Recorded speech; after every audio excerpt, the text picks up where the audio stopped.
Hello दोस्तों, welcome to LKG classes. स्वागत करता हूं आपका हमारी नई वीडियो में। तो आज मैं बात करने जा रहा हूं सीईटी के लिए मैथ की बात। मैथ के लिए क्षेत्रफल एवं परिमाप, इसकी ये तीसरी क्लास होगी। पहली क्लास में हमने देखा है सूत्रों के बारे में और सूत्रों के बारे में बहुत अच्छे से पढ़ा है। दूसरी क्लास हमने उसके सवालों के बारे में की थी और आज भी हम इसी के सवाल आगे बढ़ाने जा रहे हैं। और मैं ये आपसे कहना चाहता हूँ कि जैसे आप सीईटी के लिए और भी कुछ नोट्स लेना चाहते हो या फिर रीजनिंग पढ़ना चाहते हो तो आप कमेंट कर दिया करो, क्योंकि कमेंट करना कोई दिक्कत नहीं है, लेकिन कमेंट से ये हो जाता है कि आपको इस चीज़ की ज़रूरत है तो मैं आपको वो चीज़ें प्रोवाइड करवा सकूँ। ठीक है, तो स्वागत करता हूँ आपका हमारी नई वीडियो में। और जो ये सीईटी की क्लास चल रही है ये आपके भविष्य को सुधार सकती है, क्योंकि सीईटी से सभी परीक्षा होगी। सीईटी 12th हो चाहे ग्रेजुएशन हो, आने वाली सभी भर्तियाँ सीईटी के अंदर आएगी। तो सीईटी को तैयार करना जरूरी है। सीईटी में 40% लाना जरूरी है। सीईटी में 40% आएंगे तभी ही आप आगे बढ़ पाओगे और आगे की क्लासों को या आगे की जो आपकी गवर्नमेंट एग्जाम है उनको क्वालिफाई कर पाओगे। तो चलते हैं और इस सवाल को आगे बढ़ाते हैं और अपने हाथों से अपने बेहतर भविष्य, सुनहरे भविष्य की कामना करते हैं। ठीक है, ट्यूशन की तरफ चलते हैं, क्योंकि पहले सूत्र करवा दिए थे तो अब ट्यूशन ही ट्यूशन करेंगे। जब तक ट्यूशन खत्म हो जाएंगे फिर पृष्ठीय क्षेत्रफल और आयतन आगे की तरफ चलेंगे।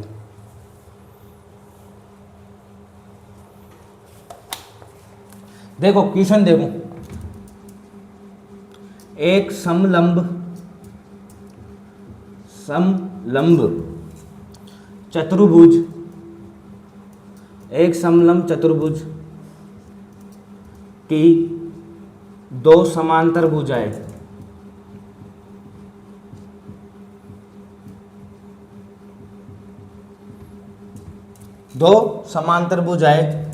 क्रमशः 10 सेमी व 16 सेमी है।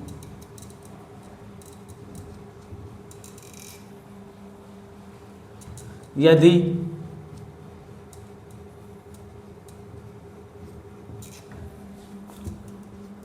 समलंब चतुर्भुज का क्षेत्रफल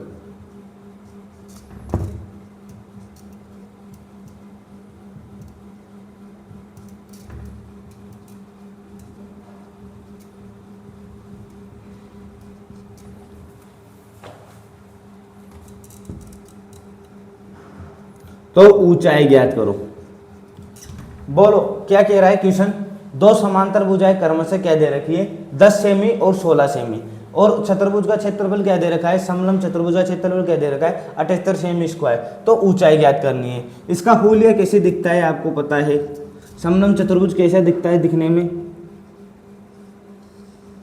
इस प्रकार का। अब ये कह रहा है कि ये तो 10 सेमी है और ये कितनी है, 16 सेमी,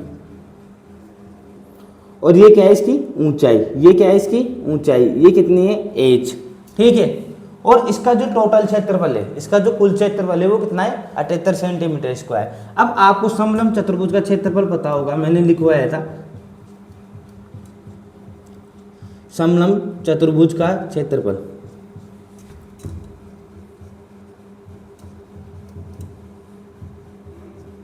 समलंब चतुर्भुज का क्षेत्रफल की बात करें तो क्या होता है समलंब चतुर्भुज का क्षेत्रफल, 1/2 गुणा समांतर भुजाओं का योग, मतलब समांतर भुजाओं का योग मतलब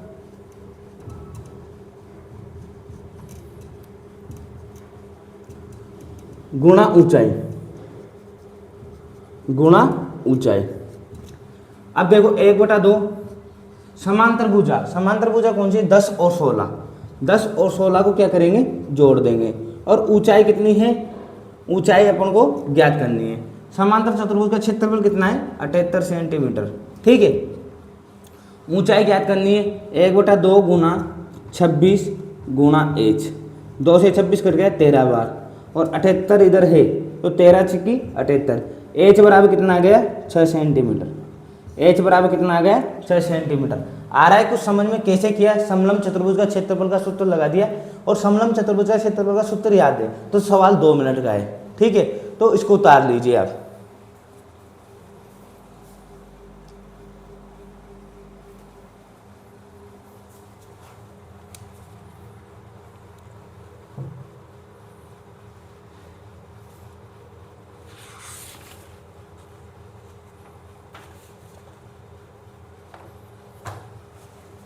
ठीक है, हटा देता हूं।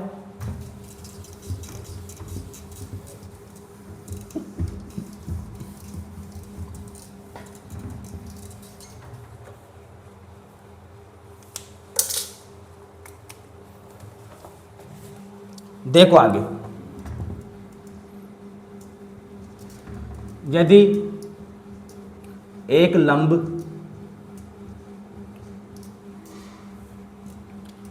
लंब पिरामिड का आधार, लंब पिरामिड कैसा होता है उसका ध्यान रखना कि लंब पिरामिड कैसा होता है, का आधार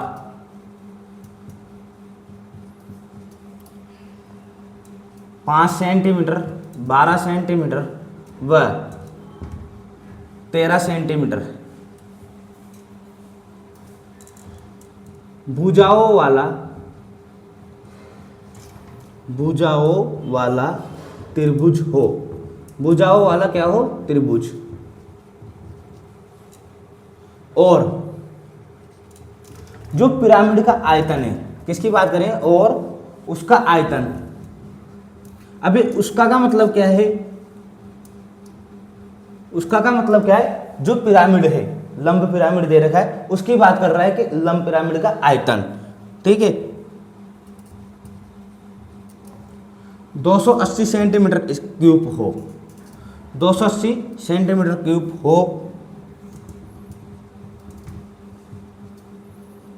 तो इसकी ऊंचाई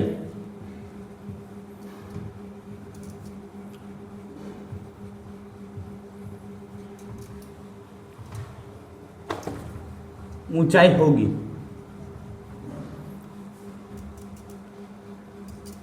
देखो, एक लंब पिरामिड दे रखा है, उसका आधार 5 सेमी, 12 सेमी और 13 सेमी का एक त्रिभुज है, ठीक है। उसका आयतन कितना दे रखा है? 280 सेंटीमीटर क्यूब। तो इसकी ऊंचाई क्या होगी? इसकी ऊंचाई क्या होगी? ठीक है, ऊंचाई का मतलब, अब देखो पिरामिड कैसा होगा,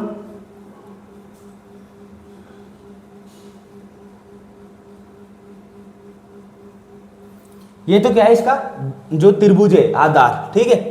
अब इसकी बात करें तो इस पे क्या है? एक लंब,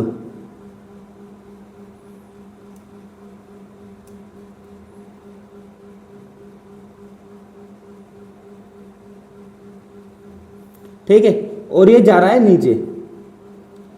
नीचे का मतलब ये उस धरातल के अंदर है, ठीक है।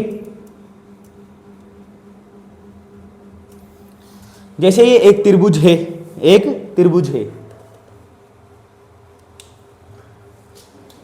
आप मेरे हाथ को एक त्रिभुज मानो जिसकी 5, 12 और 13 क्या है? तीनों भुजाएं, ठीक है। अब उसके ऊपर ये क्या है? एक लंब, उसके ऊपर ये क्या है? एक लंब, ठीक है, ये लंब है। और तीनों भुजा कैसे हो रखी है? रुको एक सेकंड,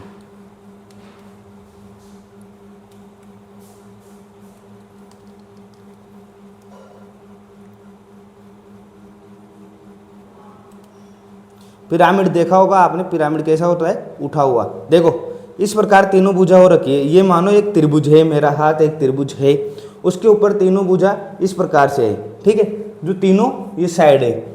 अब ये इसलिए क्यों है? क्योंकि जो इनका ये लंब है, ये जो बीच वाला लंब है जिस पर ये भुजा टिकी हुई है ना, उसकी ऊंचाई ज्ञात करनी है। किसकी ऊंचाई ज्ञात करनी है? जो बीच वाला लंब है उसकी ऊंचाई ज्ञात करनी है, ठीक है।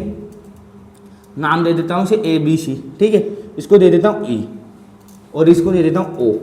तो जो बीच वाला पॉइंट है, चौथी उसकी त्रिभुज की, ठीक है, पिरामिड की, उससे जो सीधी लंबाई है, नीचे लंबे सीधा, उसकी ऊंचाई ज्ञात करनी है। तो अब आपको ये पता लगाना है कि पहले तो ये कौन सा त्रिभुज है। अगर ये पता चल जाता है 5 सेमी, 12 सेमी और 13 सेमी, इसको हीरोन के सूत्र से भी कर सकते हैं, इस वाले से भी कर सकते हैं, एस बराबर A + B + C बटा 2 से, ठीक है, इससे भी कर सकते हैं। लेकिन अगर आपको पता है कि 5, 12 और 13, 5, 12 और 13 ये किस प्रकार के रहते हैं, या जैसे एक होता है 3, 4 और 5, ठीक है, इस प्रकार के आ जाए तो इनका पता रहना चाहिए। हम इसे किसको दर्शाते? समकोण त्रिभुज को। किसको दर्शाते हैं? ये समकोण त्रिभुज को। जैसे समकोण त्रिभुज के लिए क्या होता है? समकोण त्रिभुज कर्ण स्क्वायर बराबर आधार स्क्वायर प्लस लंब स्क्वायर, आधार स्क्वायर प्लस लंब स्क्वायर। कर्ण स्क्वायर कितना है 13 स्क्वायर, ये कितना है 5 स्क्वायर, ये कितना है 12 स्क्वायर, कितना हो जाएगा 169, और ये कितना होता है 25 प्लस 144, मतलब ये भी क्या होता है 169। तो इसका पता चलता है कि 5, 12 और 13 जो आधार में बेस में त्रिभुज है वो क्या है समकोण त्रिभुज। ठीक है, समकोण त्रिभुज है तो इसका क्षेत्रफल ज्ञात कर सकते हैं। क्षेत्रफल क्या होगा 1/2 गुणा आधार गुणा 1/2 गुणा आधार गुणा ऊंचाई, 1/2 गुणा आधार गुणा ऊंचाई, 1/2 आधार कितना है, आधार कितना है 12 और ऊंचाई कितनी है 5, कितना आ गया 30 सेंटीमीटर स्क्वायर, 30 सेंटीमीटर स्क्वायर। अब पिरामिड का आयतन क्या होता है, ये सूत्र उस दिन नहीं लिखाया था मैंने पिरामिड वाला, क्योंकि मैंने कहा था कि जैसे जैसे सवाल आएंगे उस हिसाब से आगे सूत्र लिख लेंगे। ठीक है, तो पिरामिड का आयतन, पिरामिड का आयतन 1/3 गुणा आधार त्रिभुज का क्षेत्रफल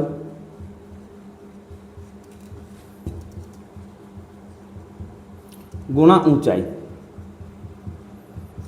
क्या है 1/3 गुणा आधार त्रिभुज का क्षेत्रफल गुणा ऊंचाई।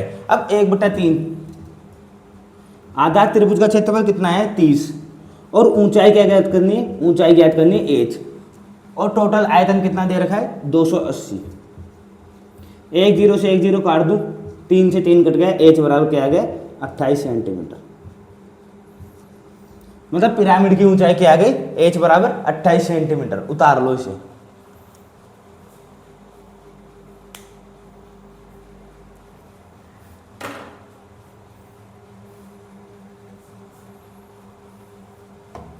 ठीक है, हटा दूं।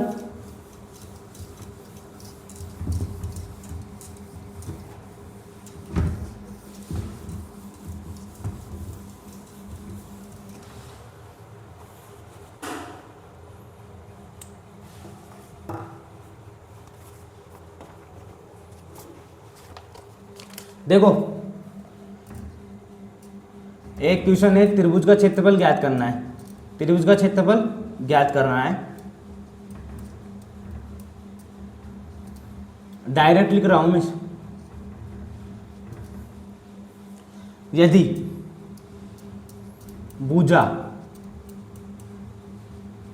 भुजाएं 84 मीटर, 80 मीटर और 52 मीटर हो, त्रिभुज का क्षेत्रफल ज्ञात करना है यदि भुजाएं 84 मीटर, 80 मीटर और 52 मीटर हो। अब इसमें पता नहीं चलेगा कि समकोण त्रिभुज है कौन सा त्रिभुज है, तो यहाँ पे लगा देंगे हीरोन का सूत्र। कौन सा सूत्र लगा देंगे, हीरोन का सूत्र। एस बराबर ए प्लस बी प्लस सी बटा 2, एस बराबर ए प्लस बी प्लस सी बटा 2। ठीक है, ए कितनी है 84 प्लस 80 प्लस 52, 4 2 6 8 8 16 5 21 बटा 2, कितनी बचेगी 108। ठीक है, अब जो सूत्र होता है वो एरिया क्षेत्रफल,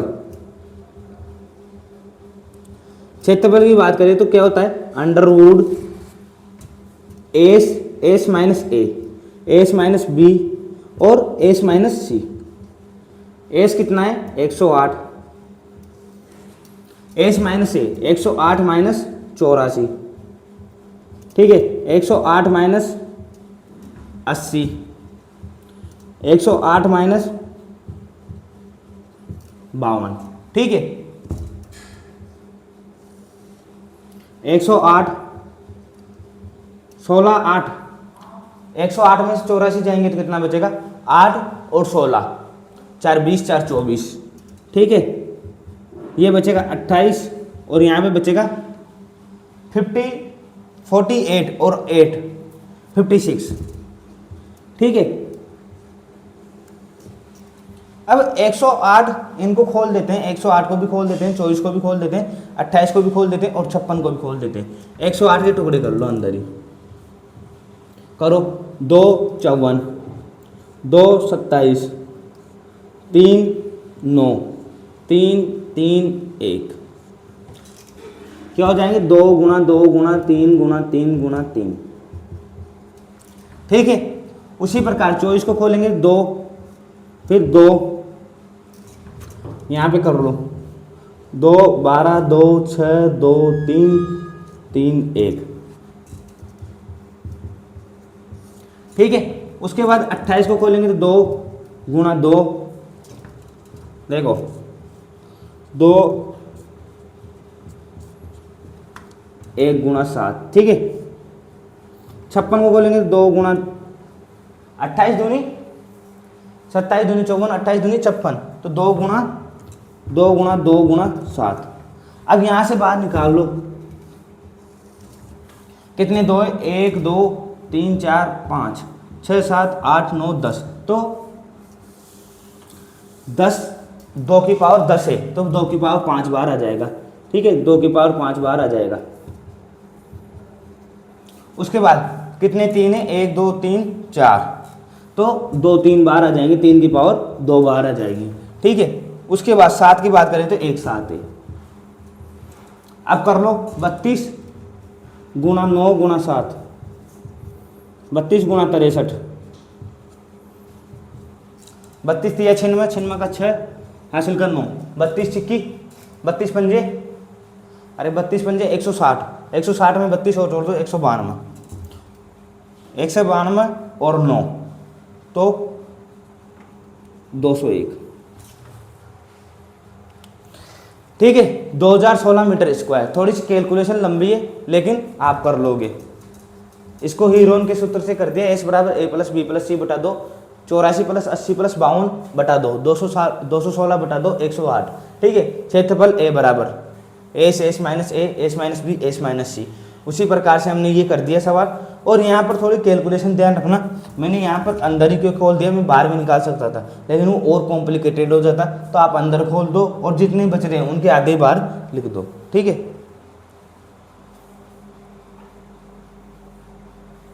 उतार लो इसे।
देखो क्वेश्चन है आयत का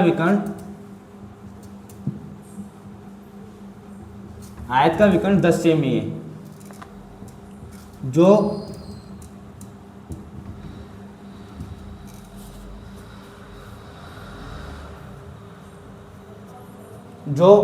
उसकी लंबाई से दुगुना है,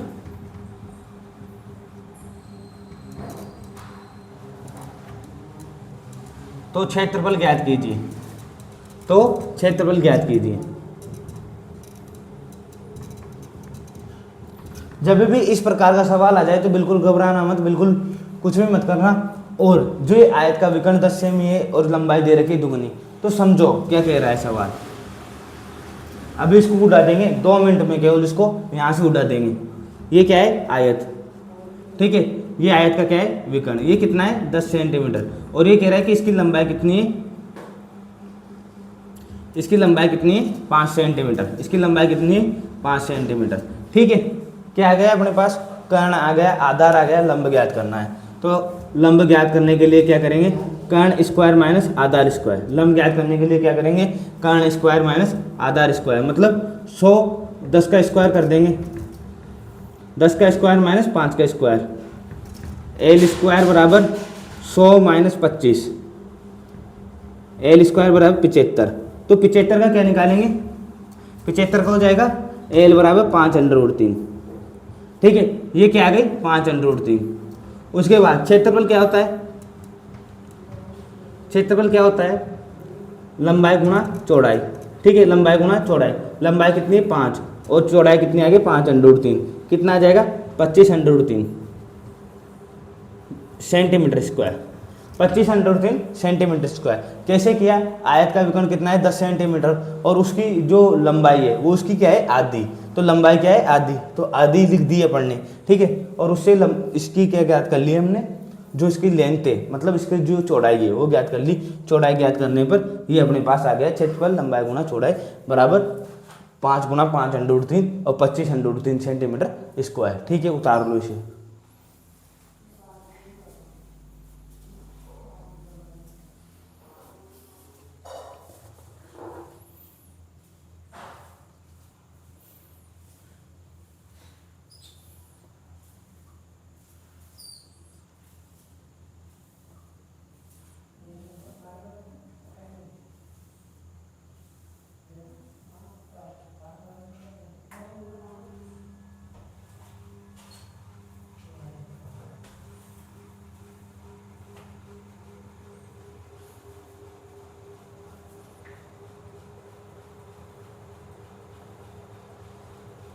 उसके बाद देखो अगला प्रश्न लेते हैं।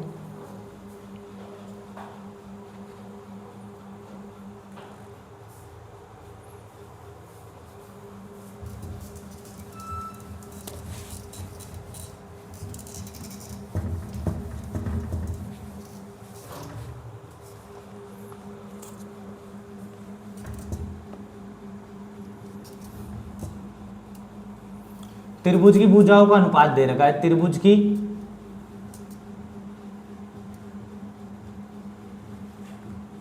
भुजाओं का अनुपात,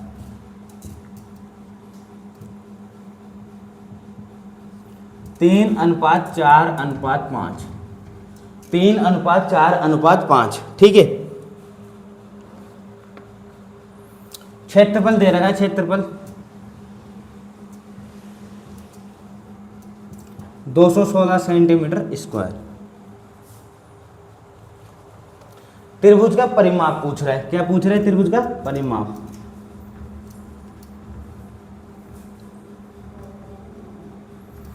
कैसे करोगे इस सवाल को, त्रिभुज की भुजाओं का अनुपात दे रखा है 3:4:5।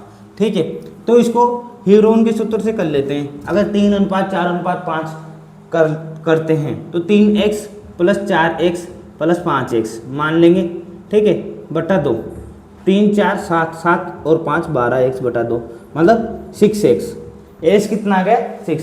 तो एरिया क्या कर लेंगे, एरिया क्या आ जाएगा अंडर में S minus A S minus B S minus C. ठीक है, एरिया कितना दे रखा है 216, कितना दे रखा है एरिया 216, अंडर में आ जाएगा 6x, 6x में से 3x जाएगा तो 3x आ जाएगा, और 6x में से 4x जाएगा तो 2x आ जाएगा, 6x में से x जाएगा तो x बचेगा। ठीक है, 216 x² बाहर निकल जाएगा और 6 बाहर निकल जाएगा, 6 से काट देंगे, 6 3 18, बचेगा कितना x² बराबर 36। तो x बराबर कितना आ गया 6, x बराबर कितना आ गया 6। इस चीज को समझ रहे हो कैसे किया, हीरोन का सूत्र लगा दिया, माना जो इनका अनुपात है उसका अंक क्या मान लिया x मान लिया, और x मानने पर क्या कर दिया 3x + 4x + 5x बटा 2 तो 12x बटा 2, 12x बटा 2 आ गया तो 6x आ गया। 6x में से क्या कर देंगे, जो एरिया का सूत्र लगा देंगे, एरिया कितना दे रखा है 216, तो 6x गुणा 3x गुणा 2x गुणा x। अब x की पावर 4 बन रही तो बाहर आ जाएगी x² और अंदर बन रही 6 गुणा 6 मतलब 36, तो बाहर आ जाएगा केवल 6। 6 से 216 कटेंगे 36 बार तो x का मान आ गया 6। ठीक है, अब भुजा कितनी हो जाएगी, भुजा हो जाएगी 3x मतलब 18। उसके बाद 4x, 4x मतलब 24। उसके बाद 5x, 5x मतलब 30। ये तीनों तो हो गई भुजा। अब भुजा हो गई, x का मान आ गया। अब क्या ज्ञात करना है? परिमाप। परिमाप में मैंने कहा था कि त्रिभुज है, तो त्रिभुज की तीनों भुजाओं को क्या करते हैं? जोड़ देते हैं। तीनों भुजाओं का क्या करेंगे? योग।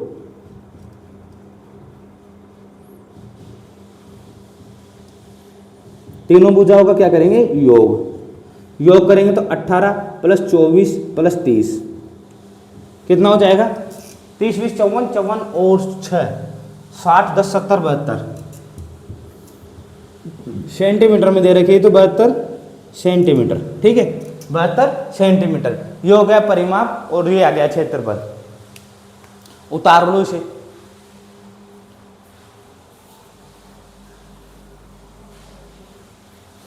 ठीक है, उतार लिया होगा आपने। अब बात कर रहे हैं कि ये क्षेत्रफल की क्लास आपकी यहीं खत्म होती है, क्षेत्रफल और परिमाप की।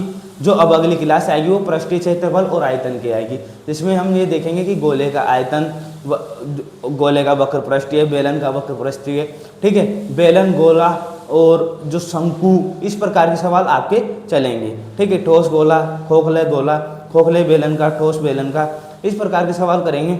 और ये जो क्षेत्रफल और परिमाप मतलब जो 2D आकृति होती है, 2D, 2D का मतलब है जिसको x और y के ग्राफ पर दर्शा सकते हैं। ये तो आपके यहीं खत्म होते हैं। अब 3D की बात करें तो 3D में आ गया आपके, जैसे अभी मैंने कहा दीर्घवृत्त आ गया। दीर्घवृत्त के बाद जैसे गोला, गोले में भी दो तरह के चलते हैं, खोखले गोले का, ठोस गोले का। उसके बाद आ गया शंकु, बेलन। तो इस प्रकार के सवाल आगे करेंगे। तो ये वीडियो यहीं खत्म होती है।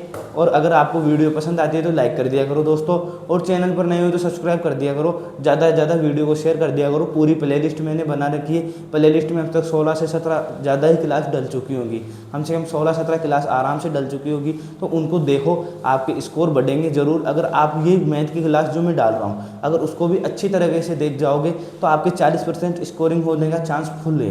तो यही कह रहा हूँ, और आप इसको करते रहिए, वीडियो चैनल को आगे बढ़ाते रहिए, चैनल सपोर्ट कीजिए, ताकि चैनल जल्दी ही 500 सब्सक्राइबर पूर्ण कर चुके। ठीक है, तो आज के लिए इतना है। Thanks for watching this video.